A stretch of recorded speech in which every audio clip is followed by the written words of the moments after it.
के ऊपर।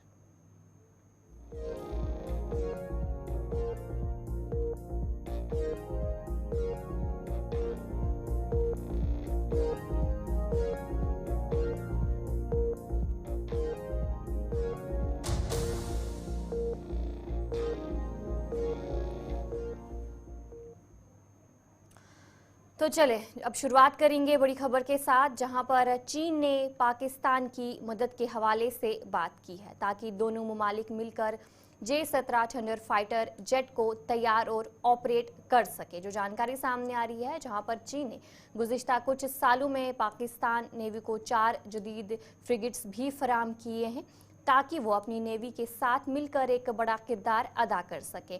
पाकिस्तान चीन के जदीद J-35 फाइटर जेट्स खरीदने का मंसूबा इस वक्त बना रही है, जिसके तहत 40 तैयारे खरीदे जाएंगे। ये खबर चीनी जनरल के पाकिस्तान दौरे के दौरान सामने आई है, जब उन्होंने पाकिस्तान के army chief general Asim Munir से मुलाकात की थी। इस मुलाकात में दो तरफा दिफाई ताउन और इलाकाई इस्तेहकाम पर तबादला ख्याल किया गया था।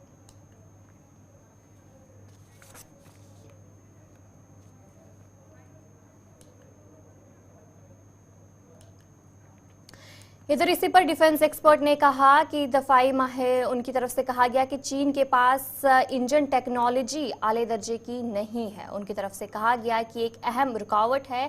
उन्होंने ये भी कहा कि इंजन 2.5 मैच की रफ्तार के करीब पहुंचने पर ज़्यादा दर्जे की वजह से नाकाम हो जाता है, यानी कि दर्जा हरारत इसका बढ़ जाता है, जिसकी वजह से उसका इंजन ख़राब हो जाता है। उनकी तरफ से ये भी कहा गया कि इंजन की ये कमी J-35 की सलाहियतों को कम कर सकती है, जिससे उसकी कारकर्दगी में वाजिया फ़र्क आ सकता है। और क्या कुछ कहा गया उनकी तरफ से, आपको सुनाएंगे। बेशक चीन बहुत ही ज़्यादा लड़ाकू हवाई जहाज बना रहा है, बल्कि नई तकनीक के मॉडल J-35 स्टेल्थ फाइटर भी बना रहा है।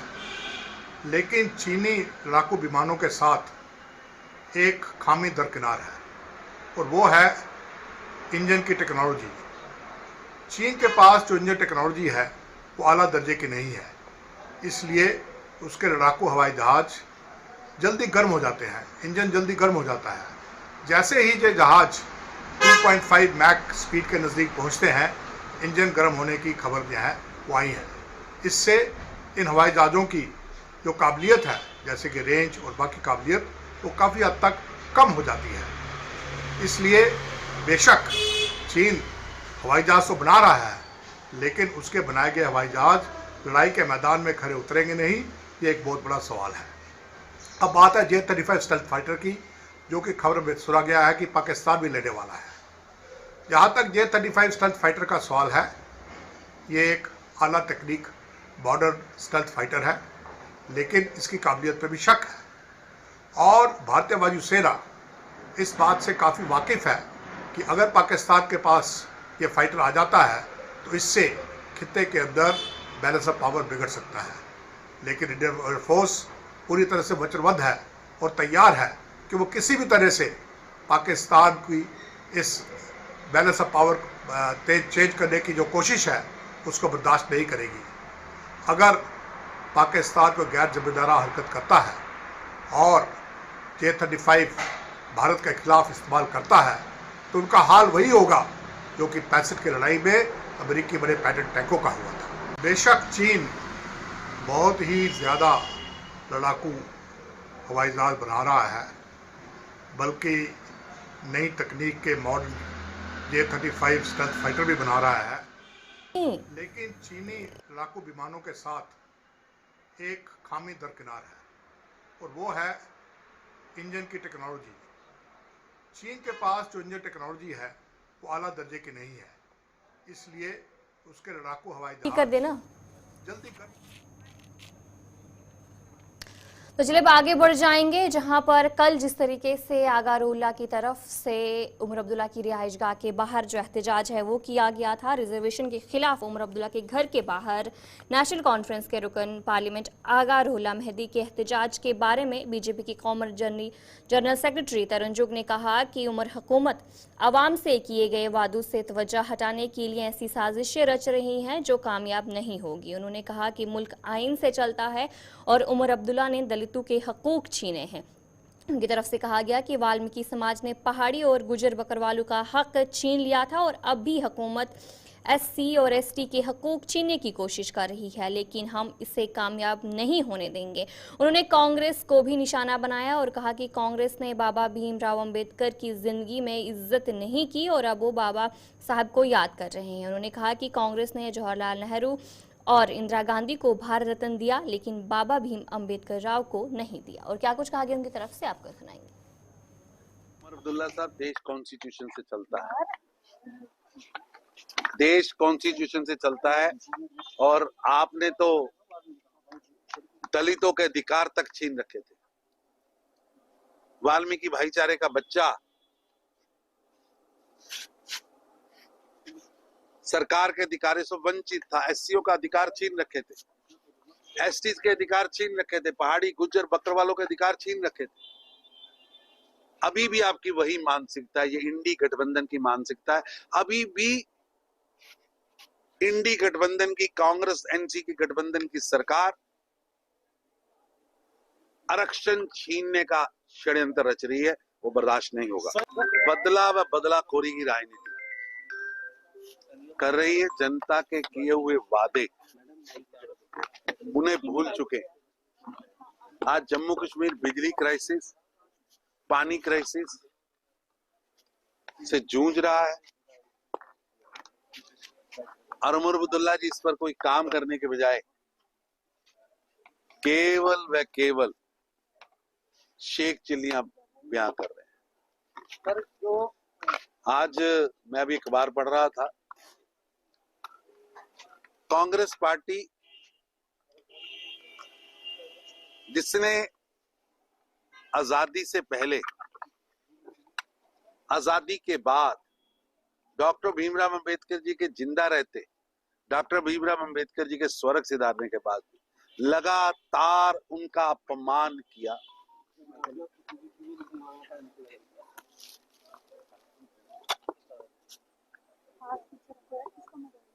उनके विचारों का विरोध किया, देश की आजादी से पहले भी किया, आजादी मिलने के बाद की सरकार में भी किया। उनसे जबरन इस्तीफा लिया गया और अगर आप उनका इस्तीफा पढ़े तो आपको स्पष्ट होगा कि पंडित नेहरू की मानसिकता पूज्य डॉक्टर भीमराव अंबेडकर जी के कितनी खिलाफ थी। आप उस पत्र को अगर देखें, जो पत्र देश के पहले प्रधानमंत्री और कांग्रेस के अध्यक्ष पंडित नेहरू जी ने देश के मुख्यमंत्री को आरक्षण के खिलाफ लिखा। देश कभी भूल नहीं सकता कि डॉक्टर भीमराव अंबेडकर जी को सदन के अंदर पहुंचने से रोकने का कुकृत्य, अपमान करने का कुकृत्य कांग्रेस के पहले अध्यक्ष, देश के पहले प्रधानमंत्री जवाहरलाल नेहरू जी द्वारा किया गया। यहां तक कि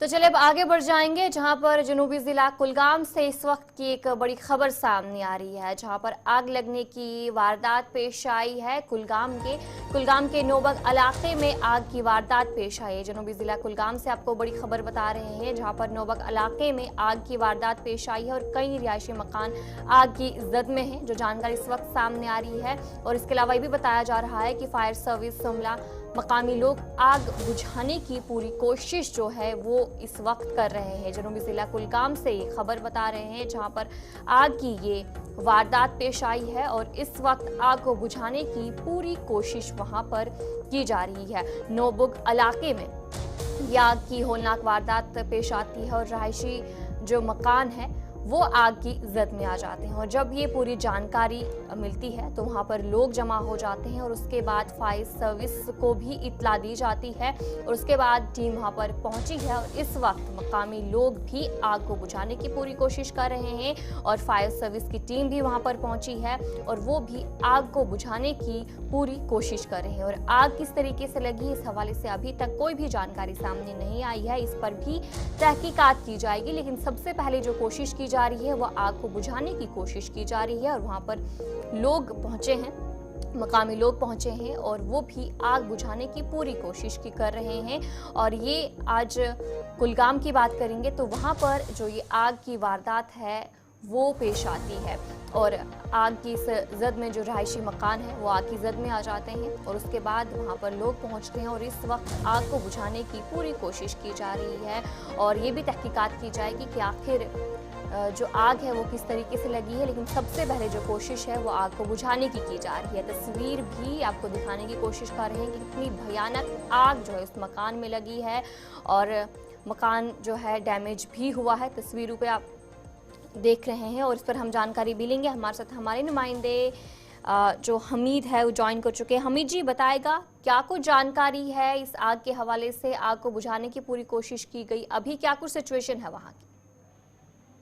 अभी तो आग को बुझाने की कोशिश काफी की गई और आग पे काबू पा भी दिया गया। वही नागपुर का एरिया है, कोंड का एरिया, जहाँ पे ये रिहायशी मकान में आग लगी है और वहाँ पे काफी सारा नुकसान हुआ। इधर जिला कुलगाम की अगर हम बात करें, जिला कुलगाम में TSO ऑफिस सप्लाई ऑफिस में आग लगी है जिसका एक दरवाजा पूरी तरह से खाकसर हो गया। वहाँ पे जो एडमिनिस्ट्रेशन की टीम है वो वहाँ पे पहुंच गई और आग लगने की जानकारी को पूरी तरह से उसकी जांच हो रही है और जो TSO ऑफिस में रिकॉर्ड वगैरह है उसको बचा लिया गया है। मगर जुज़वी तौर जो प्राइवेट बिल्डिंग में चालू था एक TSO ऑफिस, वहाँ पे उसको उसके दरवाजे को पूरी तरह से जला दिया गया है और जो रिकॉर्ड अंदर है उसको बचा लिया गया है। और अभी जो जिला एडमिनिस्ट्रेशन की टीम है वो इस बात की जांच कर रही है कि ये आग किस कदर लगी है और किस तरीके से ये आग यहाँ पे नमूदार हुई है। उस पर एक रिपोर्ट लादी बाकी और एक FIR भी दर्ज किया गया कि किस कदर ये आग लगी है। जी हमें बताएगा कि कितना नुकसान अभी तक देखने को मिला है, कोई जानी नुकसान की इत्तला सामने आई है? नहीं, जानी नुकसान तो नहीं हुआ है मगर माली नुकसान तो काफी सारा हुआ है क्योंकि ड्राई स्पेल जो चल रहा है इस वजह से भी काफी सारे लोगों को परेशानियां।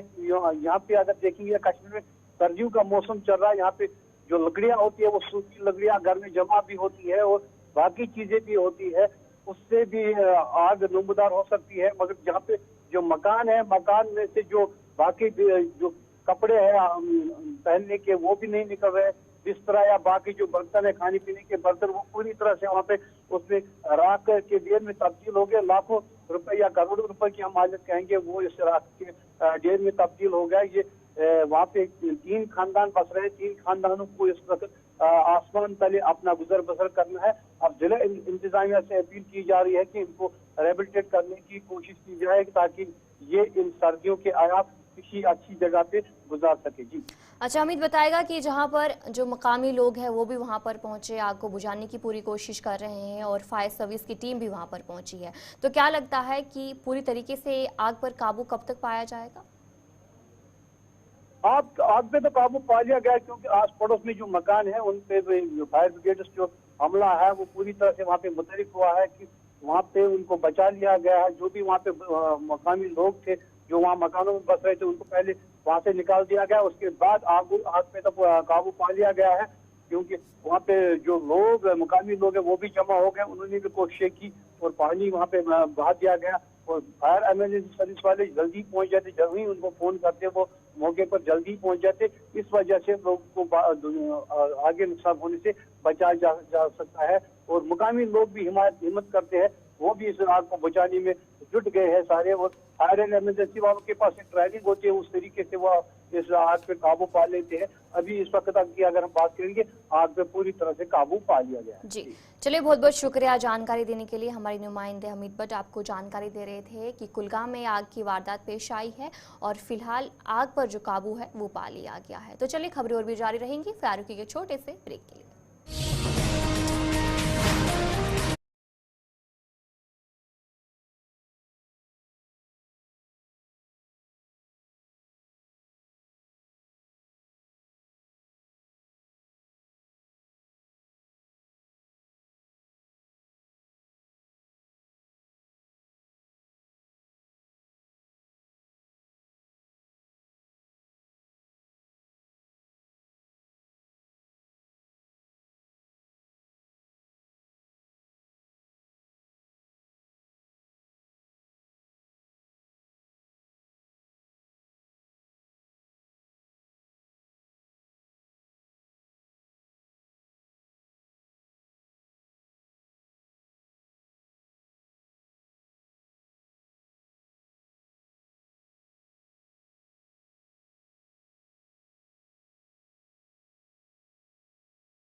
कमीशन ने पंचायती इंतखाबात फ़हरिस्त 2025 की ताज़ाकारी के सिलसिले में नज़रसानी शुदा शेड्यूल जारी किया है। इस सिलसिले में रियासती इलेक्शन कमिश्नर BR शर्मा की तरफ से जारी करदा नज़रसानी शुदा तारीखों के मुताबिक दावा और एतराज़ात दाखिल कर लिए गए फार्मों की पेंचिंग 26 दिसंबर को की जाएगी और दावों और एतराज़ात को निपटाने की तारीख 6 जनवरी 2025 मुकर्रर की गई है, जबकि हतमी इंतखाबी फ़हरिस्त 20 जनवरी 2025 की इशात पर की जाएगी। काबिल ज़िक्र बात है कि कमीशन को मुख्तलिफ अजला से दरख्वास्तें मौसूल हुई थी ताकि दावों को पेंचिंग की तारीख में तवस्सी की जाए, क्योंकि बड़ी तादाद में फार्म दावे और एतराज़ात मौसूल हुई हैं और इसकी पेंचिंग अभी तक ज़ेर-अल्तवा है।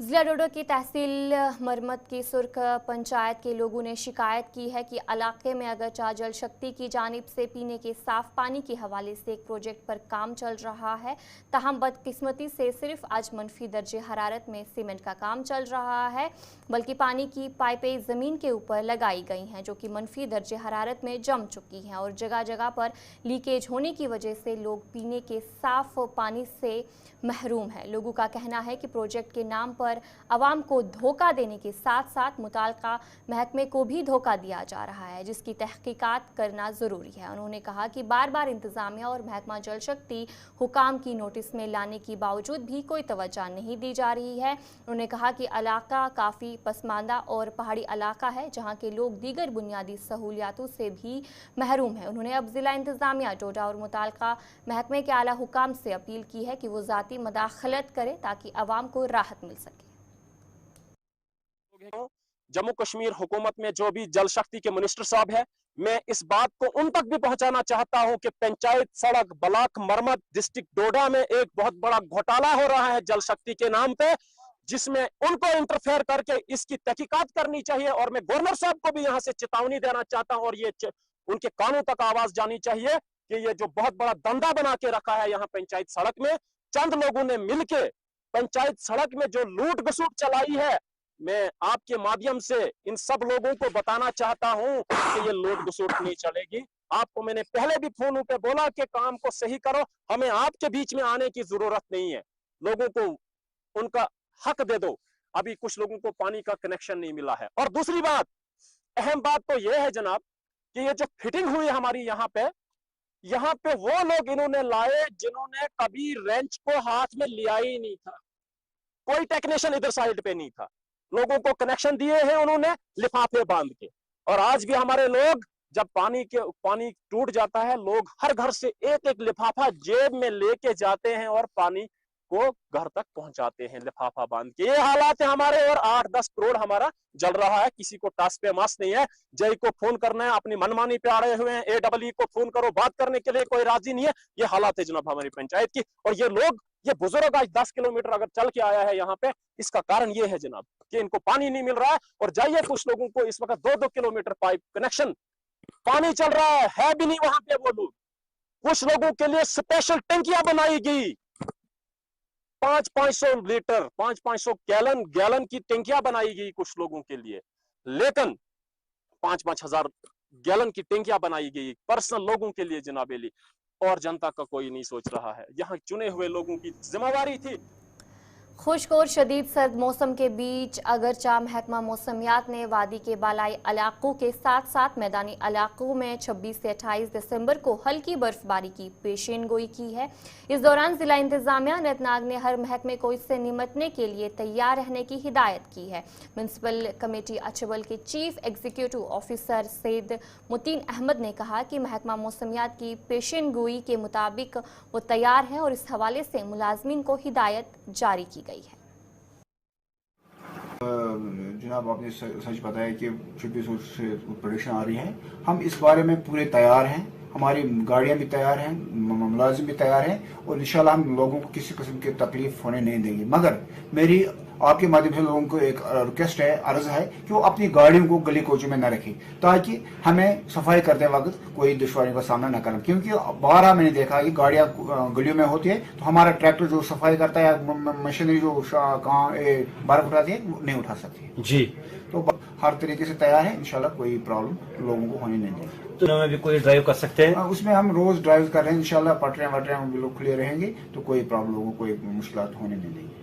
तो जो यहाँ डोडा जिले में जंगलात में लगी आग एक माहौलियाती तशवीश का बास बनी हुई है। रवां साल डोडा के जंगलात में आग लगने के वाकयात में काफ़ी इजाफा हुआ है, जबकि महकमा फायर एंड इमरजेंसी ने इस आग को बुझाने में एक अहम किरदार अदा किया है। गुज़िश्ता चंद दिनों के दौरान फायर एंड इमरजेंसी डिपार्टमेंट ने जंगलात में लगभग 60 से वाकयात पर काबू पा लिया है। स्टेशन इंचार्ज मोहम्मद जफ़ार शेख ने गुलिस्तान न्यूज़ नुमाइंदे वसीम गतूस से बात करते हुए कहा कि जंगल की आग सिर्फ माहौलियाती तशवीश नहीं है, ये एक समाजी और मैशी मसला है जिससे ज़िंदगी और माइश मुतासिर होता है और इसकी रोकथाम एक मुश्तरका जिम्मेदारी है। उन्होंने कहा कि एक साथ आगाही, एहतियात और ताउन के ज़रिए हम अपने जंगलात की हिफाजत कर सकते हैं।